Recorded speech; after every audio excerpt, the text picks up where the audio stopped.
यशायाह की भविष्यवाणी 51 अध्याय। यरूशलेम के लिए शांतिदायक वचन।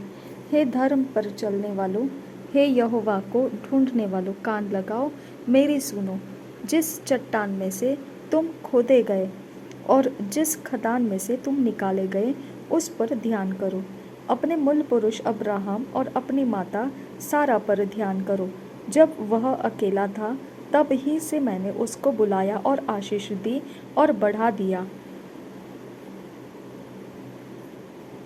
यहोवा ने सिय्योन को शांति दी है और उसने उसके सब खंडहरों को शांति दी है।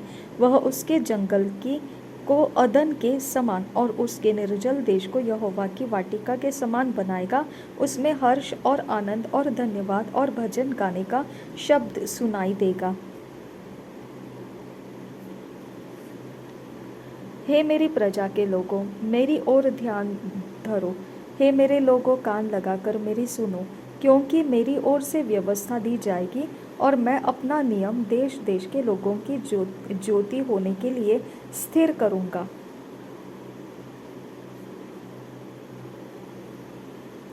मेरा छुटकारा निकट है, मेरा उद्धार प्रकट हुआ है। मैं अपने भुजबल से देश देश के लोगों का न्याय करूंगा। द्वीप मेरी बाट जोहेंगे और मेरे भुजबल पर आशा रखेंगे। आकाश की ओर अपनी आंखें उठाओ और पृथ्वी को निहारो, क्योंकि आकाश धुएं के समान लोप हो जाएगा, पृथ्वी कपड़े के समान पुरानी हो जाएगी और उसके रहने वाले यों ही जाते रहेंगे। परंतु जो उद्धार मैं करूंगा वह सर्वदा ठहरा रहेगा और धर्म का अंत न होगा। हे धर्म के जानने वालों, जिनके मन में मेरी व्यवस्था है, तुम कान लगाकर मेरी सुनो।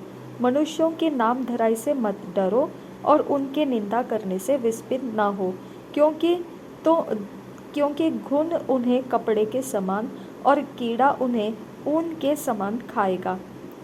परंतु मेरा धर्म अनंत काल तक और मेरा उद्धार पीढ़ी से पीढ़ी तक बना रहेगा। हे यहोवा की भुजा, जाग जाग और बल धारण कर। जैसे प्राचीन काल में और बीती हुई पीढ़ियों में, वैसे ही अब भी जाग। क्या तू वही नहीं है जिसने राहाब को टुकड़े टुकड़े किया था, जिसने अजगर को छेदा? क्या तू वही नहीं जिसने समुद्र को अर्थात गहरे सागर के जल को सुखा डाला और उसकी गहराई में अपने छुड़ाए हुओं के लिए पार जाने का मार्ग निकाला था?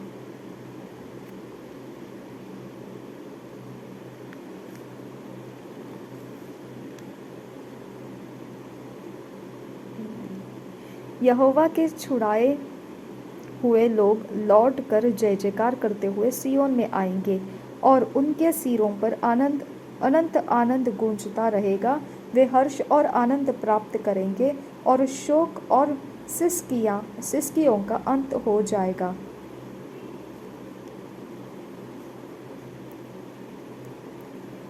Thank you Jesus. मैं ही तेरा शांतिदाता हूँ।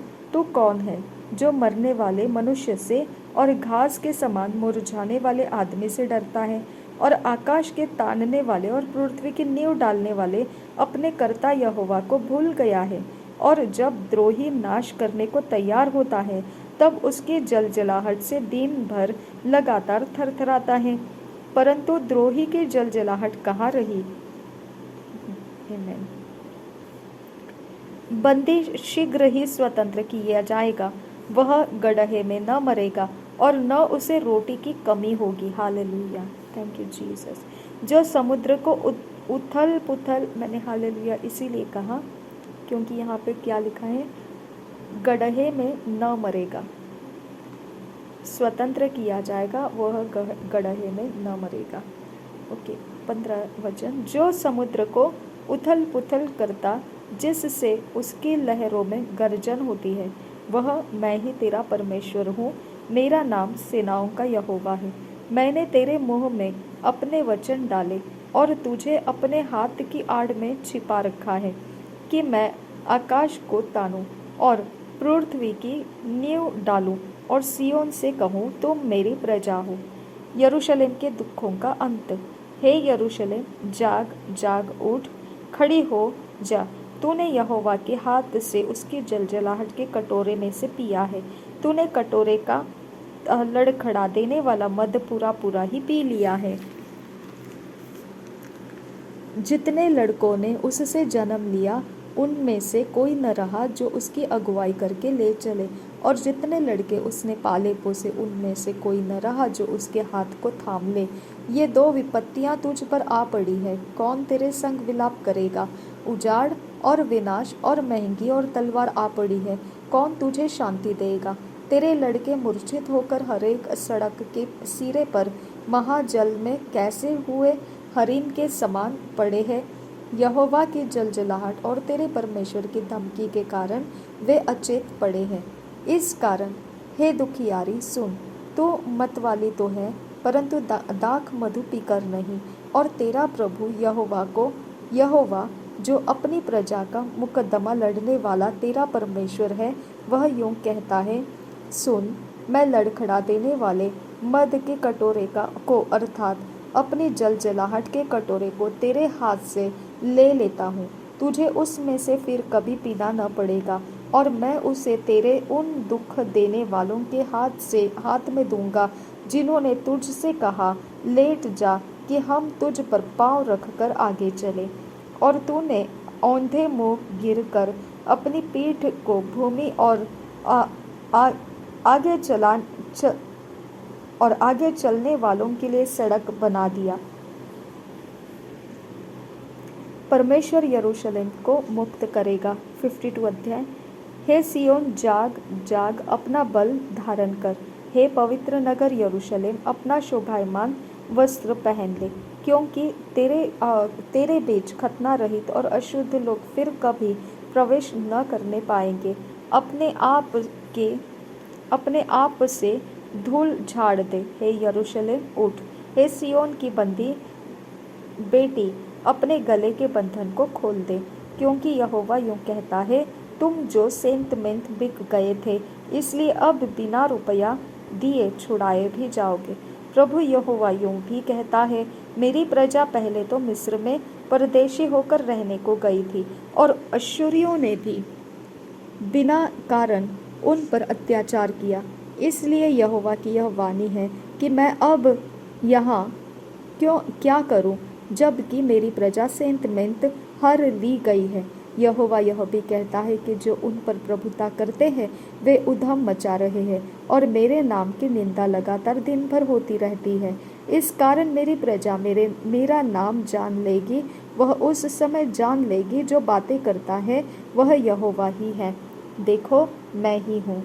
पहाड़ों पर उसके पाँव क्या ही सुहावने हैं, जो शुभ समाचार लाता है, जो शांति की बातें सुनाता है और कल्याण का शुभ समाचार और उद्धार का संदेश देता है, जो सियोन से कहता है, तेरा परमेश्वर राज्य करता है। सुन, तेरे पहरुए पुकार रहे हैं, वे एक साथ जय जयकार कर रहे हैं, क्योंकि वे साक्षात देख रहे हैं कि यहोवा सियोन को लौट रहा है। हे यरूशलेम के खंडहरों, एक संग उमंग में आकर जय जयकार करो, क्योंकि यहोवा ने अपनी प्रजा को शांति दी है, उसने यरूशलेम को छुड़ा लिया है। यहोवा ने सारी जातियों के सामने अपनी पवित्र भुजा प्रकट की है, और पृथ्वी के दूर दूर देशों के सब लोग हमारे परमेश्वर का किया हुआ उद्धार निश्चय देख लेंगे। दूर वहाँ से निकल जाओ, कोई अशुद्ध वस्तु मत छुओ, उसके बीच से निकल जाओ। हे यहोवा के पात्रों का ढोने वालों, अपने को शुद्ध करो, क्योंकि तुमको उतावली से निकलना नहीं और न भागते हुए चलना पड़ेगा, क्योंकि यहोवा तुम्हारे आगे आगे अगुवाई करता हुआ चलेगा, और इस्राएल का परमेश्वर तुम्हारे पीछे भी रक्षा करता चलेगा। दास का दुख भोग। देखो, मेरा दास बुद्धि से काम करेगा, वह ऊंचा, महान और अति महान हो जाएगा, जैसे बहुत से लोग उसे देखकर चकित हुए, क्योंकि उसका रूप यहाँ तक बिगड़ा हुआ था कि मनुष्य का सा न जान पड़ता था। और उसकी सुंदरता भी आदमियों की सी न रह गई थी।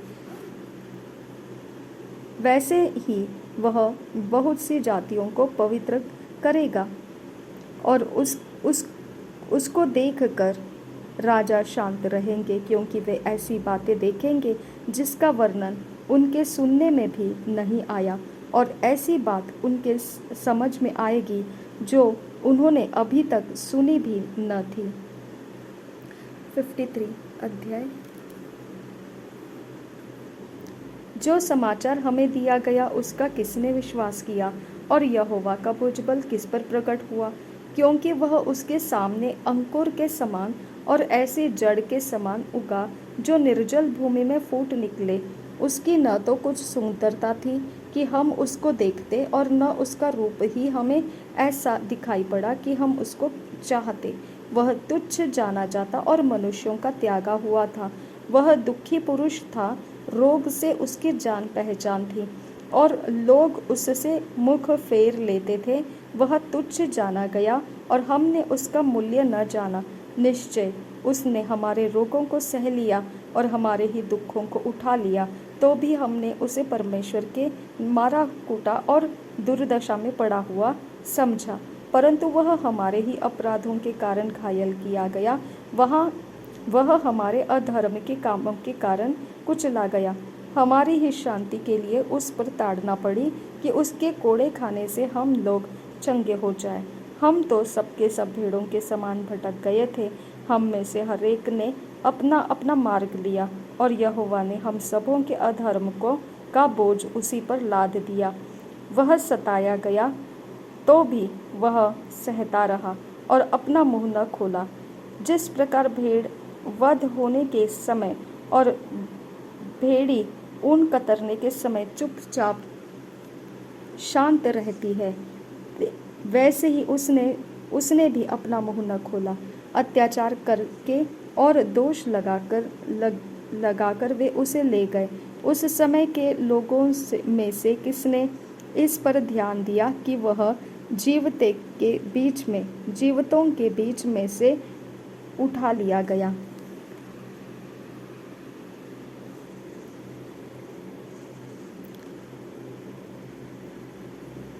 मेरे ही लोगों के अपराधों के कारण उस पर मार पड़ी। उसकी कब्र भी दुष्टों के संग ठहराई गई, और मृत्यु के समय वह धनवान का संगी हुआ। यद्यपि उसने किसी प्रकार का उपद्रव न किया था और उसके मुंह से कभी छल की बात नहीं निकली थी, तो भी यहोवा को यही भाया कि उसे कुचले। उसी ने उसको रोगी कर दिया। जब वह अपना प्राण दोष बलि करे, तब वह अपना वंश देखने पाएगा। वह बहुत दिन जीवित रहेगा, उसके हाथ से यहोवा की इच्छा पूरी हो जाएगी। वह अपने प्राणों का दुख उठाकर उसे देखेगा और तृप्त होगा।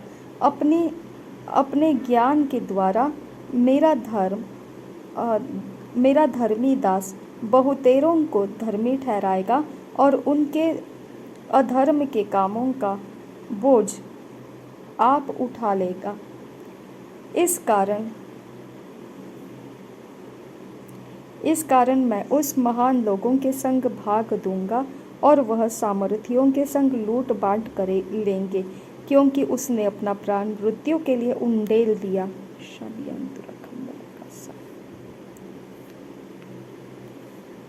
वह अपराधियों के संग गिना गया, तो भी उसने बहुतों के पाप का बोझ उठा लिया और अपराधियों के लिए विनती करता रहा। इस्राएल के प्रति परमेश्वर का प्रेम। 54 अध्याय।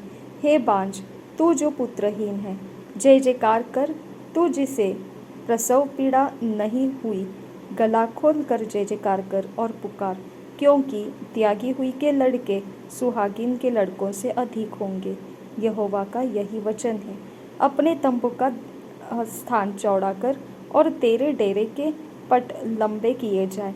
हाथ मत रोक, रस्सियों को लंबी और खूंटों को दृढ़ कर, क्योंकि तू दाहिने बाएं फैलेगी और तेरा वंश जाति जाति का अधिकारी होगा और उजड़े हुए नगरों को फिर से बसाएगा। मत डर, क्योंकि तेरी आशा फिर नहीं टूटेगी। मत घबरा, क्योंकि तू फिर लज्जित न होगी और तुझ पर सियाही न छाएगी, क्योंकि तू अपनी जवानी की लज्जा भूल जाएगी और अपने विधवापन की नामधराई को फिर स्मरण न करेगी, क्योंकि तेरा कर्ता तेरा पति है, उसका नाम सेनाओं का यहोवा है।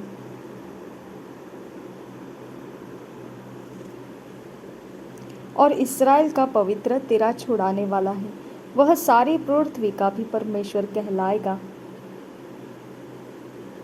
क्योंकि यहोवा ने तुझे ऐसा बुलाया है मानो तू छोड़ी हुई और मन की दुखिया और जवानी की त्यागी हुई स्त्री हो। तेरे परमेश्वर का यही वचन है। क्षण भर ही के लिए मैंने तुझे छोड़ दिया था, परंतु अब बड़ी दया करके मैं फिर तुझे रख लूँगा। क्रोध के आवेग में आकर मैंने पल भर के लिए तुझसे मुँह छिपाया था, परंतु अब अनंत करुणा से मैं तुझ पर दया करूँगा। तेरे छुड़ाने वाले यहोवा का यही वचन है। यह मेरी दृष्टि में नूह के जल प्रलय के समान है, क्योंकि जैसे मैंने शपथ खाई थी कि नूह के समय के जल प्रलय से पृथ्वी फिर न डूबेगी, वैसे ही मैंने यह भी शपथ खाई है कि फिर कभी तुझ पर क्रोध न करूँगा और न तुझको धमकी दूंगा। चाहे पहाड़ हट जाए और पहाड़ियाँ टल जाए, तो भी मेरी करुणा तुझ पर से कभी न हटेगी और मेरी शांतिदायक वाचा न टलेगी। यहोवा जो तुझ पर दया करता है, उसका यही वचन है। भावी यरूशलेम नगरी, हे दुखियारी, तू जो आंधी की सताई है और जिसको शांति नहीं मिली, सुन, मैं तेरे पत्थरों को पच्चीकारी करके बैठाऊंगा और तेरी नींव नीलमणि से डालूंगा। तेरे कलश मैं मणिकों से, तेरे फाटक लालड़ियों से और तेरी सब सीमाओं को मनोहर रत्नों से बनाऊंगा। तेरे सब लड़के यहोवा के सिखलाए हुए होंगे और उनको बड़ी शांति मिलेगी। तू धार्मिकता के द्वारा स्थिर होगी, तू अंधेर से बचेगी, क्योंकि तुझे डरना न पड़ेगा और तू भयभीत होने से बचेगी, क्योंकि भय का कारण तेरे पास न आएगा। सुन, लोग भीड़ लगाएंगे, परंतु मेरी ओर से नहीं। जितने तेरे विरुद्ध भीड़ लगाएंगे, वे तेरे कारण गिरेंगे। सुन, एक लोहार कोयले की आग धोंक कर इसके लिए हथियार बनाता है कि मेरा ही सृजा हुआ है। उजाड़ने के लिए भी मेरी ओर से एक नाश करने वाला सृजा है। हालेलुया। सृजा गया है। जितने हथियार तेरी हानि के लिए बनाए जाए, उनमें से कोई सफल न होगा, और जितने लोग मुद्दई होकर तुझ पर नालिश करें, उन सबों से तू जीत जाएगा। यहोवा के दासों का यही भाग होगा और वे मेरे ही कारण धर्मी ठहरेंगे। यहोवा की यही वाणी है। 55 अध्याय। परमेश्वर की करुणा सब मनुष्यों के लिए। ओहो सब प्यारे लोगों, पानी के पास आओ, और जिनके पास रुपया न हो, तुम भी आकर मोल लो और खाओ। दाख मधु और दुख बिन रुपया और बिना दाम ही आकर ले लो। जो भोजन वस्तु नहीं है, उसके लिए तुम क्यों रुपया लगाते हो, और जिससे पेट नहीं भरता, उसके लिए क्यों परिश्रम करते हो। मेरी ओर मन लगाकर सुनो, तब उत्तम वस्तुएं खाने पाओगे और चिकनी चिकनी वस्तुएं खाकर संतुष्ट हो जाओगे। कान लगाओ और मेरे पास आओ, सुनो, तब तुम जीवित रहोगे, और मैं तुम्हारे साथ सदा की वाचा बांधूंगा, अर्थात दाऊद पर की अटल करुणा की वाचा। सुनो, मैंने उसको राज्य राज्य के लोगों के लिए साक्षी और प्रधान और आज्ञा देने वाला ठहराया है। सुन, तू ऐसी जाति को जिसे तू नहीं जानता बुलाएगा, और ऐसी जातियां जो तुझे नहीं जानती तेरे पास दौड़ी आएगी। वे तेरे परमेश्वर यहोवा और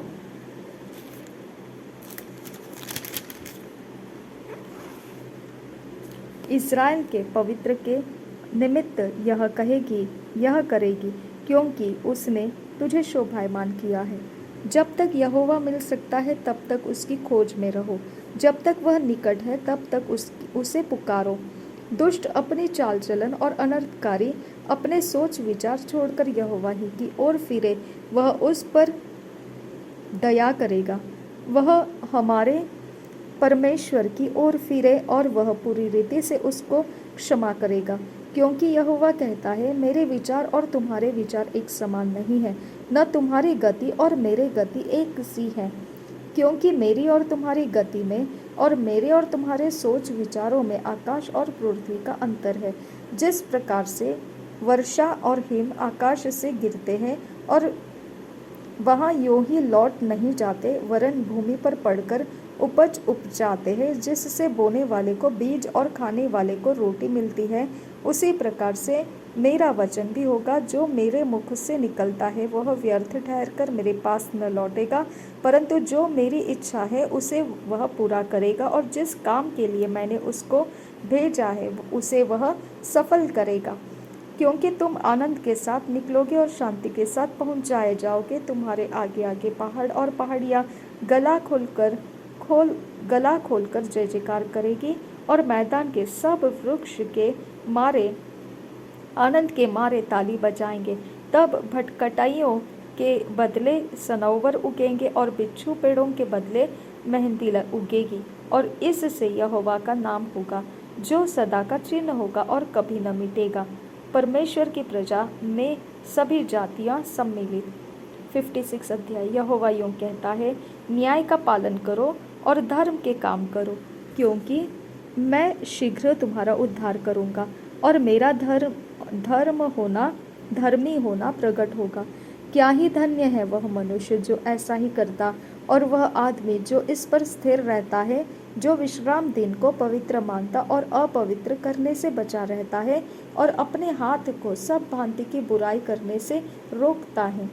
जो परदेशी यहोवा से मिल गए हैं वे न कहे, यहोवा हमें अपनी प्रजा से निश्चय अलग करेगा, और खोजे भी न कहे, हम तो सूखे वृक्ष हैं। क्योंकि जो खोजे मेरे विश्राम दिन को मानते और जिस बात से मैं प्रसन्न रहता हूँ उसी को अपनाते और मेरी वाचा का पालन करते हैं, यहोवा यूं कहता है, मैं अपने भवन और अपने शहरपनाह के भीतर उनको ऐसा नाम दूंगा जो पुत्र पुत्रियों से कहीं उत्तम होगा। मैं उनका नाम सदा बनाए रखूंगा और वह कभी न मिटाया जाएगा। परदेशी भी जो यहोवा के साथ इस इच्छा से मिले हुए हैं कि उनके सेवा टहल करे और यहोवा के नाम से प्रीति रखे और उसके दास हो जाए, जितने विश्राम दिन को अपवित्र करने से बचे रहते और मेरी वाचा का पालन करते हैं, उनको मैं अपने पवित्र पर्वत पर ले आकर अपनी प्रार्थना के भवन में आनंदित करूंगा। उनके होम बलि और मेल बलि मेरी वेदी पर ग्रहण किए जाएंगे, क्योंकि मेरा स्वप्न सब देशों के लोगों के लिए प्रार्थना का घर कहलाएगा। क्योंकि मेरा भवन सब देशों के लोगों के लिए प्रार्थना का घर कहलाएगा। प्रभु यहोवा जो निकाले हुए इस्राएलियों को इकट्ठा करने वाला है, उसकी यह वाणी है कि जो इकट्ठे किए गए हैं उनके साथ मैं औरों को भी इकट्ठा करके मिला दूंगा। इस्राएली अगुओं को ताड़ना। हे मैदान के सब जंतुओं, हे वन के सब पशुओं, खाने के लिए आओ। उसके पहरुए अंधे हैं, वे सब के सब अज्ञानी हैं, वे सब के सब गूंगे कुत्ते हैं जो भौंक नहीं सकते। वे स्वप्न देखने वाले और लेटे रहकर सोते रहना चाहते हैं। वे मर भूखे कुत्ते हैं जो कभी तृप्त नहीं होते। वे चरवाहे हैं जिनमें समझ ही नहीं। उन सबों ने अपने अपने लाभ के लिए अपना अपना मार्ग लिया है। वे कहते हैं, आओ हम दाख मधु ले आए, आओ मदिरा पीकर छक जाए। कल का दिन भी तो आज ही के समान अत्यंत सुहावना होगा। इसराइल के मूर्ति पूजा की भर्त्सना। 57 अध्याय। धर्मी जन नष्ट होता है और कोई इस बात की चिंता नहीं करता। भक्त मनुष्य उठा लिए जाते हैं परंतु कोई नहीं सोचता। धर्मी जन इसलिए उठा लिया गया कि आने वाली आपत्ति से बच जाए। वह शांति को पहुंचता है। जो सीधी चाल चलता है वह अपनी खाट पर विश्राम करता है। परंतु तुम, हे जादूगरनी के पुत्रों, हे व्यभिचारी और व्यभिचारिणी के संतान, यहाँ निकट आओ। तुम किसकी हंसी उड़ाते हो? तुम किस पर मुंह खोलकर जीभ निकालते हो? क्या तुम पाखंडी और झूठे के वंश नहीं हो? तुम जो सब हरे वृक्षों के तले देवताओं के कारण कामातुर होते और नालों में और चट्टानों की दरारों के बीच बाल बच्चा का वध करते हो, नालों के चिकने पत्थर ही तेरा भाग और अंश ठहरे। तूने उनके लिए तपावन दिया और अन्न बलि चढ़ाया है। क्या मैं इन बातों से शांत हो जाऊं? एक बड़े ऊंचे पहाड़ पर तूने अपना बिछौना बिछाया है, वहीं तू बलि चढ़ाने को चढ़ गई। तूने अपने निशानी अपने द्वार के किवाड़ और चौखट की आड़ ही में रखी। मुझे छोड़कर तू औरों को अपने आप को दिखाने के लिए चढ़ी। तूने अपनी खाट चौड़ी की और उनसे वाचा बांध ली। तूने उनकी खाट को जहाँ देखा पसंद किया। तू तेल लिए हुए राजा के पास गई और बहुत सुगंधित तेल अपने काम में लाई। अपने दूत तूने दूर तक भेजे और अधोलोक तक अपने को नीचा किया। तू अपनी यात्रा की लंबाई के कारण थक गई, तो भी तूने न कहा कि यह व्यर्थ है। तेरा बल कुछ अधिक हो गया, इसी कारण तू नहीं थकी। तूने किसके डर से झूठ कहा और किसका भय मानकर ऐसा किया कि मुझको स्मरण नहीं रखा, न मुझ पर ध्यान दिया। क्या मैं बहुत काल से चुप नहीं रहा? इस कारण तू मेरा भय नहीं मानती। मैं आप तेरे धर्म और कर्मों का वर्णन करूँगा, परंतु उनसे तुझे कुछ लाभ न होगा। जब तू दुहाई दे तब जिन मूर्तियों को तूने जमा किया है वे ही तुझे छुड़ाए। वे तो सबकी सब वायु से वरन एक ही फूंक से उड़ जाएगी, परंतु जो मेरी शरण लेगा वह देश का अधिकारी होगा और मेरे पवित्र पर्वत का भी अधिकारी होगा। सहायता और स्वस्थ करने की प्रतिज्ञा। यह कहा जाएगा, पांति बांध बांध कर राजमार्ग बनाओ, मेरी प्रजा के मार्ग में से हर एक ठोकर दूर करो, क्योंकि जो महान और उत्तम और सदैव स्थिर रहता और जिसका नाम पवित्र है, वह यों कहता है, मैं ऊंचे पर और पवित्र स्थान में निवास करता हूँ और उसके संग भी रहता हूँ जो खेदित और नम्र है, कि नम्र लोगों के हृदय और खेदित लोगों के मन को हर्षित करूँ। मैं सदा मुकद्दमा न लड़ता रहूँगा, न सदा सर्वदा क्रोधित रहूँगा, क्योंकि आत्मा मेरे बनाए हुए है और जीव मेरे सामने मूर्छित हो जाते हैं। उसके लोभ के पाप के कारण मैंने क्रोधित होकर उसको दुख दिया था और क्रोध के मारे उससे मोह छिपाया था, परंतु वह अपने मनमाने मार्ग से दूर भटकता चला गया था। हालेलुया।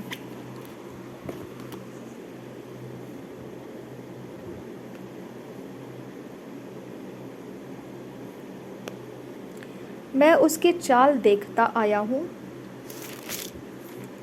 जब उसको चंगा करूँगा मैं उसे ले चलूँगा और विशेष करके उसके शोक करने वालों को शांति दूँगा। मैं मोह के फल का सृजनहार हूँ, यहोवा ने कहा है। जो दूर और जो निकट है, दोनों को पूरी शांति मिले और मैं उसको चंगा करूँगा। परंतु दुष्ट तो लहराते हुए समुद्र के समान है, जो स्थिर नहीं रह सकता और उसका जल मैल और कीच उछालता है। दुष्टों के लिए शांति नहीं है, मेरे परमेश्वर का यही वचन है।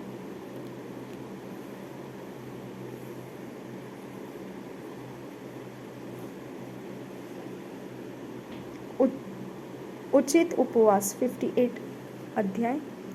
गला खोलकर पुकार, कुछ न रख छोड़, नरसिंगे का सा ऊंचा शब्द कर। मेरी प्रजा को उसका अपराध अर्थात याकूब के घराने के उसको उसका पाप जता दे। वे प्रतिदिन मेरे पास आते और मेरी गति जानने की इच्छा ऐसी रखते हैं मानो वे धर्मी लोग हैं, जिन्होंने अपने परमेश्वर के नियमों को नहीं टाला। वे मुझसे धर्म के नियम पूछते और परमेश्वर के निकट आने से प्रसन्न होते हैं। वे कहते हैं, क्या कारण है कि हमने तो उपवास रखा परंतु तूने हम इसकी सुधि नहीं ली। हमने दुख उठाया परंतु तूने कुछ ध्यान नहीं दिया। सुनो, उपवास के दिन तुम अपनी ही इच्छा पूरी करते हो और अपने सेवकों से कठिन कामों को कराते हो। सुनो, तुम्हारे उपवास का फल यह होता है कि तुम आपस में लड़ते और झगड़ते और दुष्टता से घूंसे मारते हो। जैसा उपवास तुम आजकल रखते हो, उससे तुम्हारी प्रार्थना ऊपर नहीं सुनाई देगी।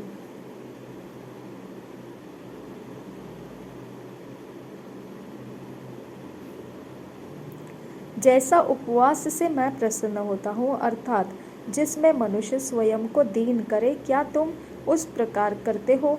क्या सिर को झाऊ के समान झुकाना, अपने नीचे टाट बिछाना और राख फैलाना ही को तुम उपवास और यहोवा को प्रसन्न करने का दिन कहते हो? जिस उपवास से मैं प्रसन्न होता हूँ वह क्या यह नहीं कि अन्याय से बनाए हुए दासों और अंधेर सहने वालों का जुआ तोड़कर उनको छुड़ा लेना,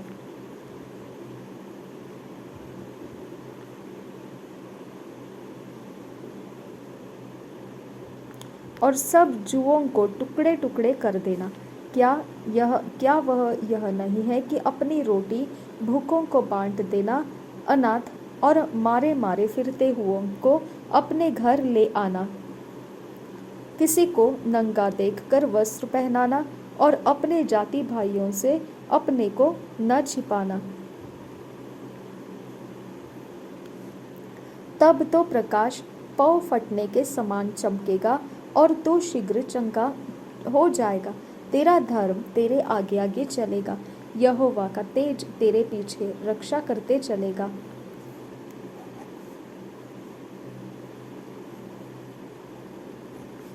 तब तू पुकारेगा और यहोवा उत्तर देगा, तू दुहाई देगा और वह कहेगा, मैं यहाँ हूँ। यदि तू अंधेर करना और उंगली उठाना और दुष्ट बातें बोलना छोड़ दे,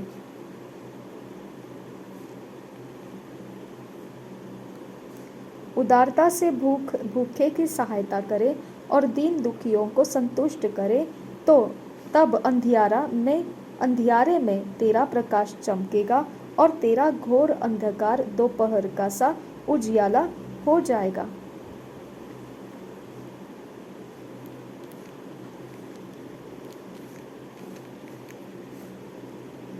यहोवा तुझे लगातार लिए चलेगा और अकाल के समय तुझे तृप्त और तेरी हड्डियों को हरी भरी करेगा, और तू सींची हुई बारी और ऐसे सोते के समान होगा जिसका जल कभी नहीं सूखता।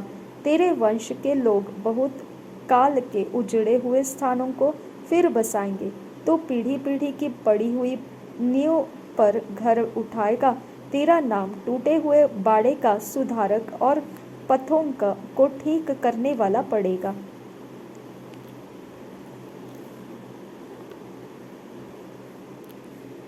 विश्राम दिन का पालन करना। यदि तू विश्राम दिन को अशुद्ध न करे, अर्थात मेरे उस पवित्र दिन में अपनी इच्छा पूरी करने का यत्न न करे और विश्राम दिन को आनंद का दिन और यहोवा का पवित्र किया हुआ दिन समझकर माने, यदि तू उसका सम्मान करके उस दिन अपने मार्ग पर ना चले, अपनी इच्छा पूरी न करे और अपनी ही बात न बोले, तो तू यहोवा के कारण सुखी होगा और मैं तुझे देश के ऊंचे स्थानों पर चलने दूंगा। मैं तेरे मूल पुरुष याकूब के भाग की उपज में से तुझे खिलाऊंगा, क्योंकि यहोवा ही के मुख से यह वचन निकला है। लोगों के पापों की नबी द्वारा भर्त्सना। 59 अध्याय। सुनो, यहोवा का हाथ ऐसा छोटा नहीं हो गया कि उद्धार न कर सके, न वह ऐसा बहरा हो गया है कि सुन न सके, परंतु तुम्हारे अधर्म के कामों ने तुमको तुम्हारे परमेश्वर से अलग कर दिया है, और तुम्हारे पापों के कारण उसका मुंह तुमसे ऐसा छिपा है कि वह नहीं सुनता, क्योंकि तुम्हारे हाथ हत्या से और तुम्हारी अंगुलियां अधर्म के कर्मों से अपवित्र हो गई है। तुम्हारे मुंह से तो झूठ और तुम्हारी जीभ से कुटिल बातें निकलती हैं। कोई धर्म के साथ नालिश नहीं करता, न कोई सच्चाई से मुकदमा लड़ता है। वे मिथ्या पर भरोसा रखते हैं और झूठी बातें बकते हैं। उसको मानो उत्पात का गर्भ रहता और वे अनर्थ को जन्म देते हैं। वे सांपिन के अंडे सेते और मकड़ी के जाले बनाते हैं। जो कोई उनके अंडे खाता वह मर जाता है, और जब कोई एक को फोड़ता तब उसमें से सपोला निकलता है। उनके जाले कपड़े का काम न देगी, न वे अपने कामों से अपने को ढांप सकेंगे, क्योंकि उनके काम अनर्थ ही के होते हैं और उनके हाथों से उपद्रव का काम होता है। वे बुराई करने को दौड़ते हैं और निर्दोष की हत्या करने को तत्पर रहते हैं। उनकी युक्तियां व्यर्थ है, उजाड़ और विनाश ही उनके मार्गों में है। शांति का मार्ग वे जानते ही नहीं, और न उनके व्यवहार में न्याय है। उनके पथ टेढ़े हैं, जो कोई उन पर चले वह शांति न पाएगा। पापों से पश्चाताप, इस कारण न्याय हमसे दूर है और धर्म हमारे समीप ही नहीं आता। हम उजियाले की बाट तो जोहते हैं, परंतु देखो अंधियारा ही बना रहता है। हम प्रकाश की आशा तो लगाए हैं, परंतु घोर अंधकार ही में चलते हैं। हम अंधों के समान दीवार टटोलते हैं, हाँ, हम बिना आंख के लोगों के समान टटोलते हैं। हम दिन दोपहर रात के समान ठोकर खाते हैं। हष्ट पुष्टों के बीच हम मुर्दों के समान हैं। हम सबके सब रीछों के समान चिल्लाते हैं और पंडुकी के समान च्यू च्यू करते हैं। हम न्याय की बाट तो जोहते हैं, पर वह कहीं नहीं, और उद्धार की बाट जोहते हैं, पर वह हमसे दूर ही रहता है, क्योंकि हमारे अपराध तो तेरे सामने बहुत हुए हैं। हमारे पाप हमारे विरुद्ध साक्षी दे रहे हैं, तब हमारे अपराध हमारे संग है, और हम अपने अधर्म के काम जानते हैं। हमने यहोवा का अपराध किया है, हम उससे मुकर गए और अपने परमेश्वर के पीछे चलना छोड़ दिया। हम अंधेर करने लगे और उलट फेर की बातें कही। हमने झूठी बातें मन में गढ़ी और कही भी है। न्याय पीछे हटाया गया और धर्म दूर खड़ा रह गया। सच्चाई बाजार में गिर पड़ी और सीधाई प्रवेश नहीं करने पाती। हाँ, सच्चाई खो गई और जो बुराई से भागता है वह शिकार हो जाता है।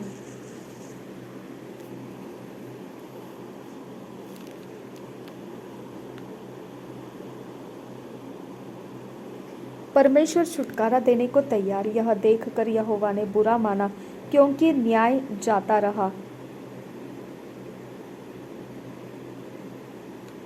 उसने देखा कि कोई भी पुरुष नहीं, और इससे अचंभा किया कि कोई विनती करने वाला नहीं। तब उसने अपने ही भुजबल से उद्धार किया, और अपने धर्मी होने के कारण वह संभल गया। उसने धर्म को झिलम के समान पहन लिया, और उसके सिर पर उद्धार का टोप रखा गया।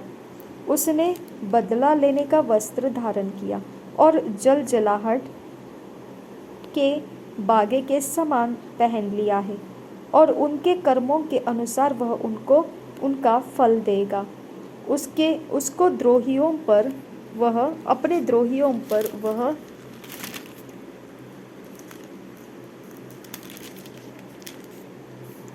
अपना क्रोध भड़काएगा और अपने शत्रुओं को उनकी कमाई देगा। वह द्वीपवासियों को भी उनकी कमाई भर देगा।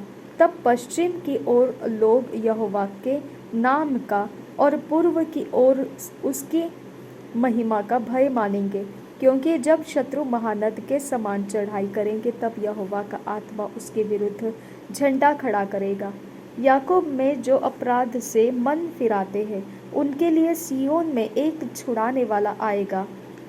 यहोवा की यही वाणी है।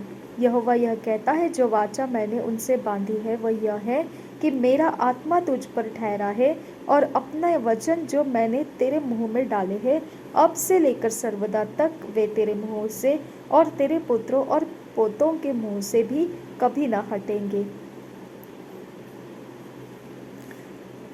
यरूशलेम का महिमामय भविष्य। 60 अध्याय। उठ, प्रकाशमान हो, क्योंकि तेरा प्रकाश आ गया है, और यहोवा का तेज तेरे ऊपर उदय हुआ है। देख, पृथ्वी पर तो अंधियारा, और राज्य राज्य के लोगों पर घोर अंधकार छाया हुआ है।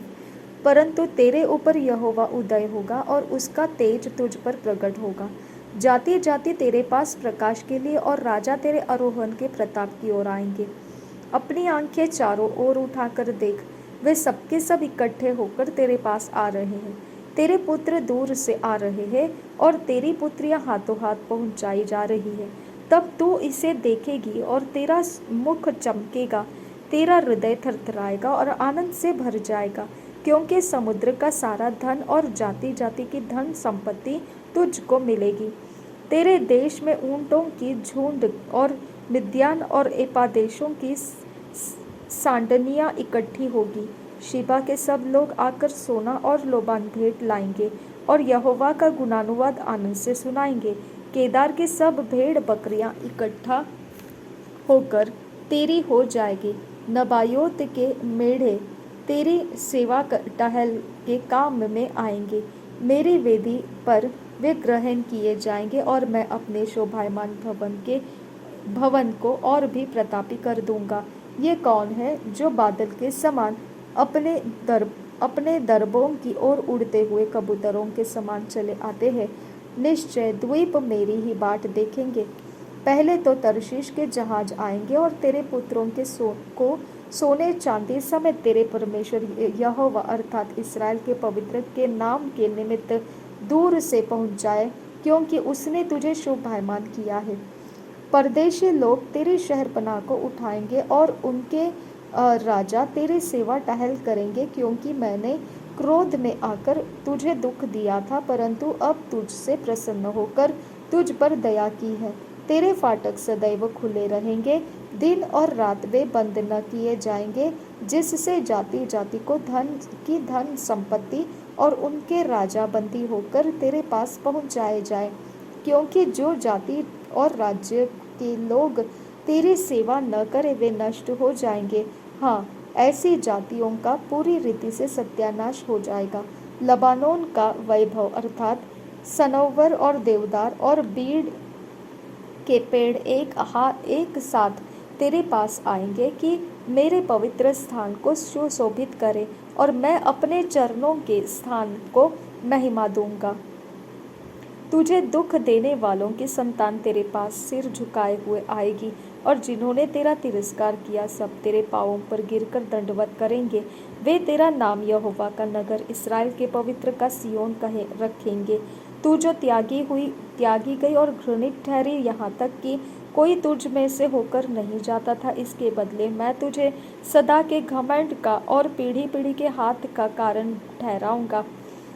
तू जाति जाति का दूध पी लेगी, राजाओं की छातियाँ चूसेगी, और तू जान लेगी कि मैं यहोवा तेरा उद्धारकर्ता और तेरा छुड़ाने वाला याकूब का सर्वशक्तिमान हूँ।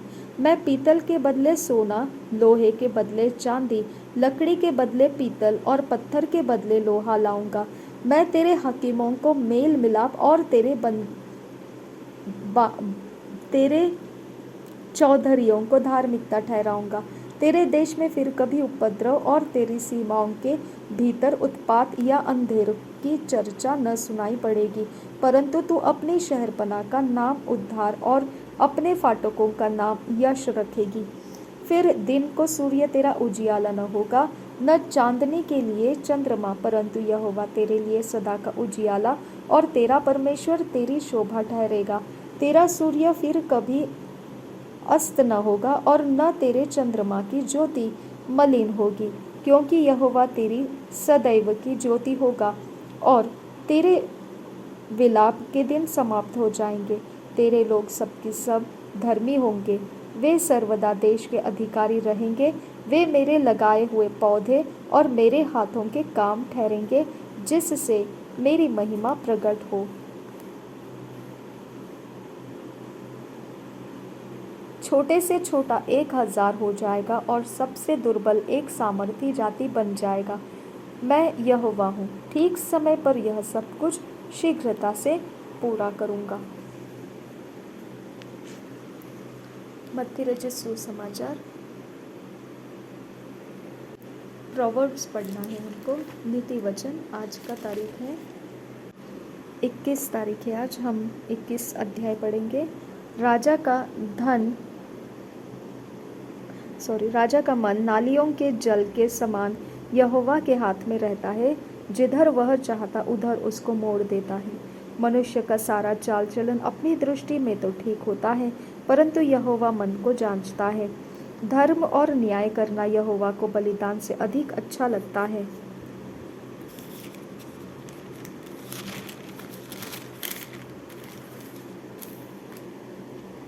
चढ़ी आंखें, घमंडी मन और दुष्टों की खेती तीनों पापमय है। कामकाजी की कल्पनाओं से केवल प्रभु लाभ होता है, परंतु उतावली करने वाले को केवल घटी होती है। जो धन झूठ के द्वारा प्राप्त हो वह वायु से उड़ जाने वाला कोहरा है। उसके ढूंढने वाले मृत्यु ही को ढूंढते हैं। जो उपद्रव दुष्ट लोग करते हैं उससे उन्हीं का नाश होता है, क्योंकि वे न्याय का काम करने से इनकार करते हैं। पाप से लदे हुए मनुष्य का मार्ग बहुत ही टेढ़ा होता है, परंतु जो पवित्र है उसका कर्म सीधा होता है। लंबे चौड़े घर से झगड़ालू पत्नी के संग रहने से छत के कोने पर रहना उत्तम है। दुष्ट जन बुराई की लालसा जी से करता है, वह अपने पड़ोसी पर अनुग्रह की दृष्टि नहीं करता। जब ठट्ठा करने वाले को दंड दिया जाता है तब भोला बुद्धिमान हो जाता है, और जब बुद्धिमान को उपदेश दिया जाता है तब वह ज्ञान प्राप्त करता है। धर्मी जन दुष्टों के घराने पर बुद्धिमानी से विचार करता है। ईश्वर दुष्टों को बुराइयों में उलट देता है।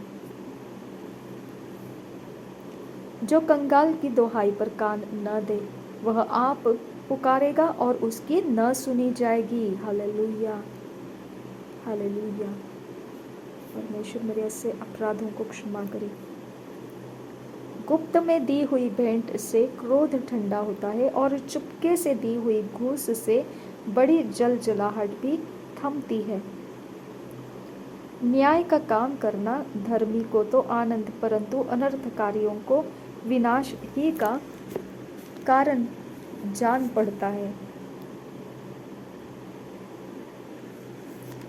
जो मनुष्य बुद्धि के मार्ग से भटक जाए उसका ठिकाना मरे हुओं के बीच में होगा। Hallelujah, hallelujah. जो मनुष्य बुद्धि के मार्ग से भटक जाए, जो मनुष्य बुद्धि के मार्ग से भटक जाए उसका ठिकाना तो मरे हुओं के बीच में होगा। जो राग रंग से प्रीति रखता है वह कंगाल हो जाता है, और जो दाख मधु पीने और तेल लगाने से प्रीति रखता है वह धनी नहीं होता। दुष्ट जन धर्मी की छुड़ौती ठहरता है, और विश्वासघाती सीधे लोगों के बदले दंड भोगते हैं। झगड़ालू और चिढ़ने वाली पत्नी के संग रहने से जंगल में रहना उत्तम है। बुद्धिमान के घर में उत्तम धन और तेल पाए जाते हैं, परंतु मूर्ख उनको उड़ा डालता है। जो धर्म और कृपा का पीछा करता है वह जीवन, धर्म और महिमा भी पाता है।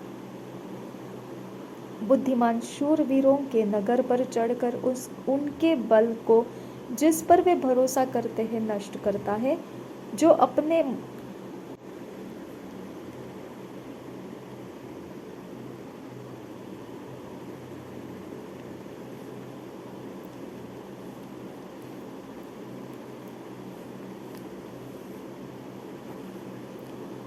मुंह को वश में रखता है वह अपने प्राण को विपत्तियों से बचाता है। हालेलुया।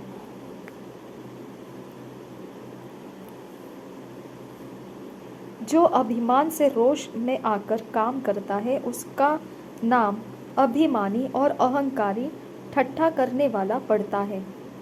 उसका नाम अभिमानी और अहंकारी ठट्ठा करने वाला पड़ता है। अभिमानी और अहंकारी ठट्ठा करने वाला पड़ता है। जो अभिमान से रोष में आकर काम करता है। हालेलुया। जो अभिमानी रोष में आकर काम करता है उसका नाम अभिमानी और अहंकारी ठट्ठा करने वाला पड़ता है। आलसी अपनी लालसा ही में मर जाता है, क्योंकि उसके हाथ काम करने से इनकार करते हैं।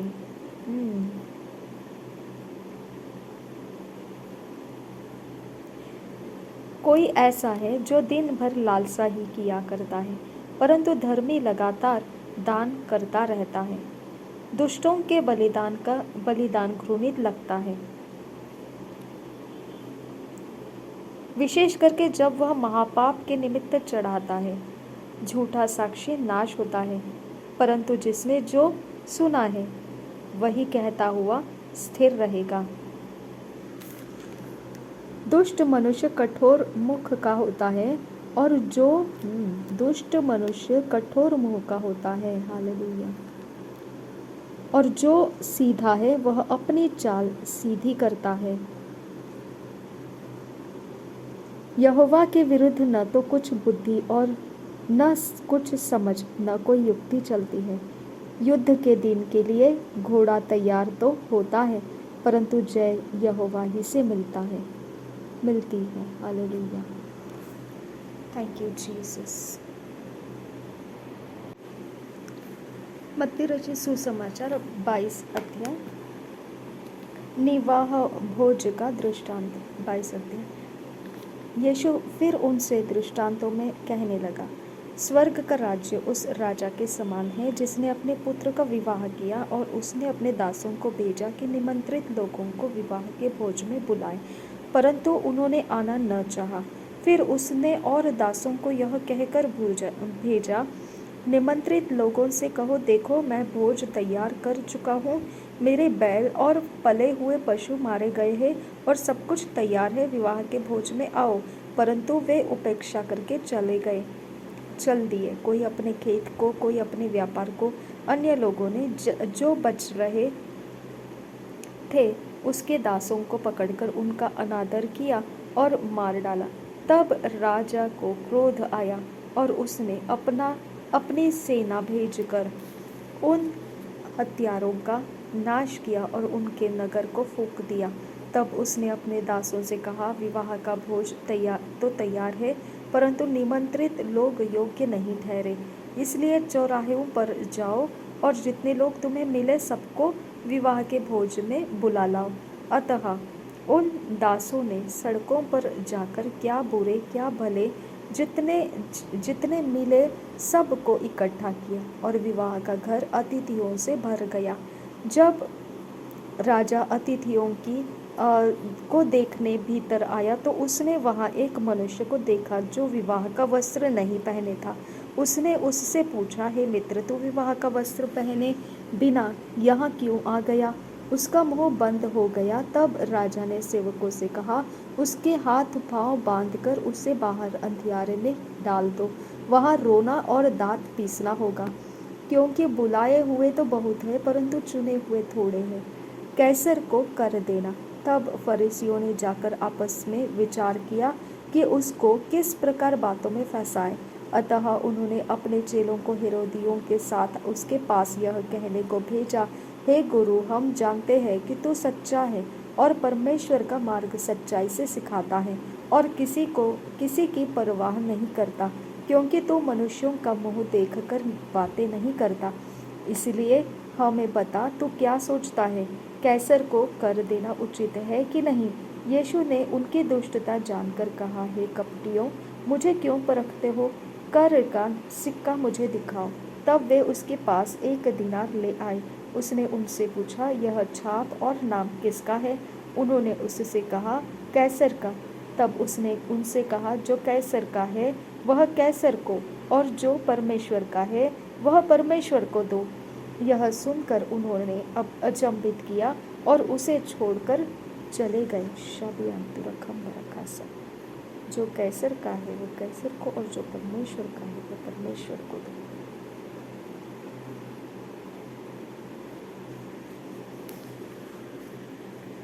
पुनरुत्थान और विवाह। उसी दिन सदूकी, जो कहते हैं कि मरे हुओं का पुनरुत्थान है ही नहीं, उसके पास आए और उससे पूछा, हे गुरु, मूसा ने कहा था कि यदि कोई पुरुष बिना संतान मर जाए तो उसका भाई उसकी पत्नी से विवाह करके अपने भाई के लिए वंश उत्पन्न करे। अब हमारे यहाँ 7 भाई थे। पहला विवाह करके मर गया और संतान न होने के कारण अपनी पत्नी को अपने भाई के लिए छोड़ गया। इसी प्रकार दूसरे और तीसरे ने भी किया, और सातों तक यही हुआ। सबके बाद वह स्त्री भी मर गई। अतः जी उठने पर वह उन 7 में से किसकी पत्नी होगी? क्योंकि वह सबकी पत्नी हो चुकी थी। यीशु ने उन्हें उत्तर दिया, तुम पवित्र शास्त्रों और परमेश्वर की सामर्थ्य नहीं जानते, इस कारण भूल में पड़े हो। क्योंकि जी उठने पर वे न विवाह करेंगे और न विवाह में दिए जाएंगे, परंतु स्वर्ग में परमेश्वर के दूतों के समान होंगे। परंतु मरे हुओं के जी उठने के विषय में क्या तुमने यह वचन नहीं पढ़ा जो परमेश्वर ने तुमसे कहा, मैं अब्राहम का परमेश्वर और इसहाक का परमेश्वर और याकूब का परमेश्वर हूँ। वह मरे हुओं का नहीं परंतु जीवितों का परमेश्वर है। यह सुनकर लोग उसके उपदेश में चकित हुए। सबसे बड़ी आज्ञा।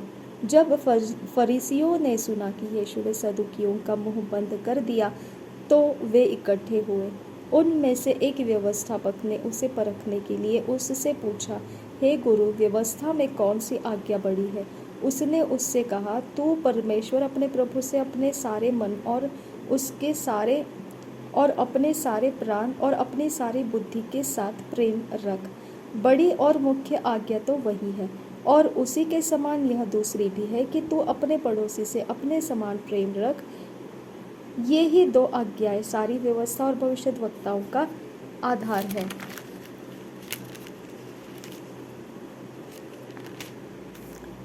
मसीह किसका पुत्र है? जब फरीसी इकट्ठे थे तो यीशु ने उनसे पूछा, मसीह के विषय में तुम क्या सोचते हो?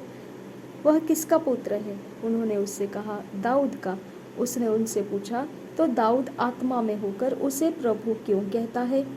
प्रभु ने मेरे प्रभु से कहा, मेरे दाहिने बैठ, जब तक कि मैं तेरे बैरियों को तेरे पांवों के नीचे न कर दूं। भला जब दाऊद उसे प्रभु कहता है तो वह उसका पुत्र कैसे ठहरा? इसके उत्तर में कोई भी एक बात न कह सका। उस दिन से किसी का फिर उनसे कुछ पूछने का साहस न हुआ। प्रेरितों के काम 22 अध्याय। भीड़ के सामने पौलुस का भाषण। हे भाइयों और पितरों, मेरा प्रत्युत्तर सुनो जो मैं अब तुम्हारे सामने प्रस्तुत करता हूँ। वे यह सुनकर कि वह हमसे इब्रानी भाषा में बोलता है और भी चुप हो गए। तब उसने कहा, मैं तो यहूदी मनुष्य हूँ जो किलिकिया के तरसुस में जन्मा, परंतु इस नगर में गमलियल के पांवों के पास बैठकर पढ़ाया गया और बाप दादों की व्यवस्था की ठीक रीति पर सिखाया गया, और परमेश्वर के लिए ऐसी धुन लगाया था जैसे तुम सब आज लगाए हो। मैंने पुरुष और स्त्री दोनों को बांध कर बंदी गृह में डाल कर इस पंथ को यहाँ तक सताया कि उन्हें मरवा भी डाला। इस बात के लिए महायाजक और सब पुरनिये गवाह है कि उनसे मैं भाइयों के नाम पर चिट्ठियाँ लेकर दमिश्क को चला जा रहा था कि जो वहाँ हो उन्हें भी दंड दिलाने को के लिए बांध कर यरूशलेम लाओ। अपने हृदय परिवर्तन का वर्णन। जब मैं चलते चलते दमिश्क के निकट पहुंचा तो ऐसा हुआ कि दोपहर के लगभग एकाएक एक बड़ी ज्योति आकाश से मेरे चारों ओर चमकी और मैं भूमि पर गिर पड़ा और यह शब्द सुना, हे शाऊल, तू मुझे क्यों सताता है? मैंने उत्तर दिया, हे प्रभु, तू कौन है? उसने मुझसे कहा, मैं यीशु नासरी हूँ जिसे तू सताता है। मेरे साथियों ने ज्योति तो देखी, परंतु जो मुझसे बोलता था उसका शब्द न सुना। तब मैंने कहा, हे प्रभु, मैं क्या करूं? प्रभु ने मुझसे कहा, उठकर दमिश्क में जा और जो कुछ तेरे करने के लिए ठहराया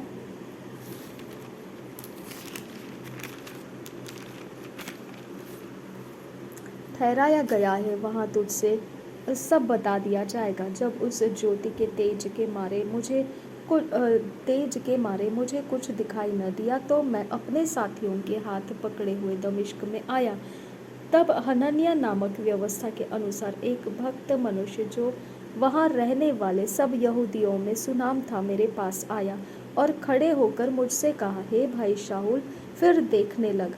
उसी घड़ी मेरे नेत्र खुल गए और मैंने उसे देखा। तब उसने कहा, हमारे बाप दादों के परमेश्वर ने तुझे इसलिए ठहराया है कि तू उसकी इच्छा को जाने और उस धर्मी को देखे और उसके मुंह से बातें सुने, क्योंकि तू उसकी ओर से सब मनुष्यों के सामने उन बातों का गवाह होगा जो तूने देखी और सुनी है। अब क्यों देर करता है? उठ, बपतिस्मा ले और उसका नाम लेकर उन अपने पापों को धो डाल। अन्य जातियों में प्रचार का आह्वान। जब मैं फिर यरूशलेम में आकर मंदिर में प्रार्थना कर रहा था तो बेसुध हो गया और उसको देखा कि वह मुझसे कहता है, जल्दी करके यरूशलेम से झट निकल जा, क्योंकि वे मेरे विषय में तेरी गवाही न मानेंगे। मैंने कहा, हे प्रभु, वे तो आप जानते हैं कि मैं तुझ पर विश्वास करने वालों को बंदी गृह में डालता और जगह जगह आराधनालय में पिटवाता था। जब तेरे गवाह स्तिफनुस का लहू बहाया जा रहा था तब मैं भी वहाँ खड़ा था और इस बात में सहमत था और उसके घातकों के कपड़ों को रखवाली करता था। और उसने मुझसे कहा, चला जा, क्योंकि मैं तुझे अन्य जातियों के पास दूर भेजूंगा।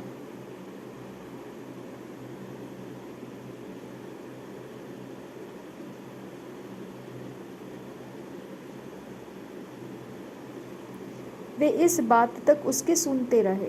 तब ऊंचे शब्द से चिल्लाए, ऐसे मनुष्य का अंत करो, उसका जीवित रहना उचित नहीं। जब वे चिल्लाते और कपड़े फेंकते और आकाश में धूल उड़ाते तो फाटक के सरदार ने कहा, इसे गढ़ में ले जाओ और कोड़े मारकर जांचो कि मैं जानूं कि लोग किस कारण उसके विरोध में ऐसा चिल्ला रहे हैं। जब उन्होंने उसे तस्मों से बांधा तो पौलुस ने उस सूबेदार से जो पास खड़ा था कहा, क्या यह उचित है कि तुम एक रोमी मनुष्य को और वह भी बिना दोषी ठहराए हुए कोड़े मारो? सूबेदार ने यह सुनकर पलटन के सरदार के पास जाकर कहा, तू यह क्या करता है? वह तो रोमी मनुष्य है। तब पलटन के सरदार ने उसके पास आकर कहा, तू मुझे बता, क्या तू रोमी है? उसने कहा, हाँ। यह सुनकर पलटन के सरदार ने कहा, मैंने रोमी होने का पद बहुत रुपये देकर पाया है। पौलुस ने कहा, मैं तो जन्म से रोमी हूँ। तब जो लोग उसे जांचने पर थे वे तुरंत उसके पास से हट गए और पलटन का सरदार भी यह जानकर कि वह रोमी है और मैंने उसे बांधा है, डर गया। महासभा के सामने पौलुस। दूसरे दिन उसने ठीक ठीक जानने की इच्छा से कि यहूदी उस पर क्यों दोष लगाते हैं, उसके बंधन खोल दिए और प्रधान याजकों और सारी महासभा को इकट्ठा होने की आज्ञा दी और पौलुस को नीचे ले जाकर उनके सामने खड़ा कर दिया। Thank you Jesus. धन्यवाद करते हैं पिता परमेश्वर। अब फादर गॉड, तेरे वचन से पिता परमेश्वर हमारे मन को भरने के लिए तेरा धन्यवाद करते हैं पिता परमेश्वर, क्योंकि ये तेरी चिंता है खुदा परमेश्वर कि तेरे आगमन के लिए हमारा हृदय तू भरना चाहता है। तू अपने आप को परमेश्वर हमारे अंदर रखना चाहता है, क्योंकि ये तेरी मर्जी है खुदा परमेश्वर कि तू हमारे मन की कठोरता को तोड़कर तू अपने समान हमको बनाना चाहता है। ये तेरी योजना है खुदा परमेश्वर कि तू अपने वचन को हमें देकर तो क्या चाहता है इसके ऊपर हमारा ध्यान लाना चाहता है। ये तेरा ही परमेश्वर मर्जी है खुदा परमेश्वर कि हम तेरे वचन के अंदर से तुझे देख पाए खुदा। मेरे पिता परमेश्वर, हम तेरे भलाई के लिए धन्यवाद करते हैं। तेरे वचन के अंदर जब हम चल रहे हैं खुदा परमेश्वर, तो उसके अंदर से हम प्रभु यीशु मसीह के कामों को देख पा रहे हैं, तेरे भेद हम समझ पा रहे हैं और तू कैसा भला परमेश्वर है हम समझ पा रहे हैं। तेरा एटीट्यूड, तेरे बिहेव्स, तेरे कैरेक्टर हमें समझ में आ रहा है। मेरे परमेश्वर, ये तेरे वचन के ही द्वारा खुदा हम उन सारे बंधनों में से आज़ाद हो जाते हैं जिसके अंदर हम पीढ़ियों से और परमेश्वर पिता हमारे अपने बैड हैबिट्स के द्वारा हम उस जटिल बंधनों में अपने आप को लेकर चल रहे हैं। मेरे परमेश्वर, ये तेरा वचन हमको छुड़ा देता है और हमें आज़ाद कर देता है। मेरा परमेश्वर, तेरा वचन हमको पिता ज्ञान देता है कि हमें कौन सी बातों के ऊपर अपने आप को चलाना है और कौन से बातों के ऊपर हमको नहीं चलना है। मेरे परमेश्वर, तेरा उजियाला है ये, तेरा रोशनी है ये, इसके लिए तेरा धन्यवाद करते हैं। तेरा वचन हमारे से बातें करता है खुदा। ये पवित्र आत्मा के द्वारा प्रेरणा देकर लिखा गया तेरा वचन है खुदा। ये तेरे लिए परमेश्वर पिता हमें रोशनी देने का काम करता है। हम तेरे लिए परमेश्वर तेरे वचन को पढ़ते हैं ताकि हम तेरे रोशनी को देख सके खुदा। मेरे परमेश्वर, हम उस वचनों को पढ़ते हैं जिसके बारे में हमने कभी भी नहीं सुना था और ना कभी हमने जाना था। तूने ऐसे ऐसे काम परमेश्वर किए हैं जो वचन में से हम समझ पाते हैं मेरे पिता परमेश्वर, जो हमने कभी भी नहीं सुना था, कभी नहीं जाना था खुदा। मेरे परमेश्वर, तेरा वचन हमारे आने वाले समय के बारे में भी बताता है। हमारे आने वाले समय के लिए उजियाला होकर हमें फैसला करने के लिए परमेश्वर हमारी सहायता करता है। तेरा वचन पाप से हमको अलग कर देता है और पाप के प्रभुता के नीचे से हमको अलग कर देता है। परमेश्वर, तेरा वचन हमारे अंदर जो कठोरता है खुदा, पाप के कारण बनी कड़ी ज़मीन है खुदा, कड़ी गर्दन है खुदा, उसको वो तोड़ता है खुदा और हमें परमेश्वर नम्र बनाता है। मेरे परमेश्वर, तेरा वचन हमारे हृदय के ज़मीन को सिंचन करता है। तेरा वचन हमारे हृदय के अंदर तेरी महिमा के काम करने की योजनाओं के लिए जगह बनाता है। परमेश्वर, तेरा वचन तुझे हमारे हृदय में आकर हमारे हृदय के अंदर की हर एक बात का पूरा जिम्मेदारी उठाने का परमेश्वर तुझे परमेश्वर वो मौका देता है। मेरे परमेश्वर, हम हर एक एरिया ऑफ लाइफ में हम तुझी को आगे बढ़ाने के लिए तेरे वचन को सीखते हैं खुदा। मेरे परमेश्वर, जिस अज्ञानता में अभी भी हम पड़े हुए हैं, निश्चित है खुदा परमेश्वर, उसके अंदर से भी खुदा तू हमको छुड़ाएगा खुदा। हम धन्यवाद करते हैं कि अज्ञानता के कारण हमारा नाश नहीं होगा खुदा। हम धन्यवाद करते हैं कि तेरे धर्म और धार्मिकता को हम समझ पाते हैं खुदा। धन्यवाद करते हैं प्रभु यीशु मसीह। हम पिता धन्यवाद करते हैं, हमको हमको हमारे परमेश्वर जो भाषा है, जो बात करने की अवस्थाएं हैं, उसको तो परमेश्वर शब्द देता है। तेरे वचन के कारण वो समझ हमें देता है कि किस शब्द को हम बोलना है और किस शब्द को हमने नहीं बोलना है। हम धन्यवाद करते हैं खुदा परमेश्वर। अब फादर गॉड, हम धन्यवाद करते हैं कि हमारे अंदर हर एक अंधेरे की जगह के ऊपर तेरा रोशनी आ चुका है। कोई अंधेरा अब छुप के नहीं रह सकता है। हमारे प्राण, आत्मा, शरीर, सब कुछ के ऊपर तेरा रोशनी आ चुका है।